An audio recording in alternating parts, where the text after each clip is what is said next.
દહેગામ તાલુકાના નાના જલુંદ્રા ગામે ગ્રામ પંચાયત કચેરી તેમજ વિવિધ રોડ રસ્તા તેમજ હાઈસ્કૂલના રેનોવેશન અંગેના વિવિધ કામોનો ખાતમુહૂર્ત કાર્યક્રમ યોજાયો,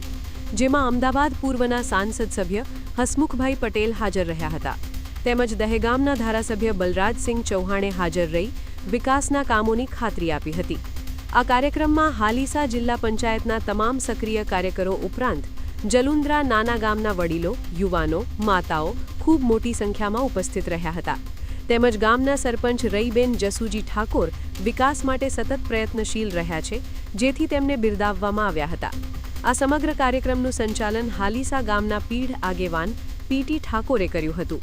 આ કાર્યક્રમમાં અમદાવાદના પૂર્વ સાંસદ હસમુખભાઈ પટેલ, દહેગામના ધારાસભ્ય બલહાદસિંહ ચૌહાણ, દહેગામના પૂર્વ ધારાસભ્ય કામિનીબા રાઠોડ, દહેગામ તાલુકા ભાજપ પ્રમુખ કેતનભાઈ પટેલ, હાલીસા જિલ્લા પંચાયત સદસ્ય જસુભાઈ દેસાઈ, દહેગામ તાલુકાના વિવિધ ગામોના સરપંચો હાજર રહ્યા હતા તેમજ નાના જલુંદ્રા ગામના વડીલો, યુવાનો, માતાઓ હાજર રહ્યા હતા।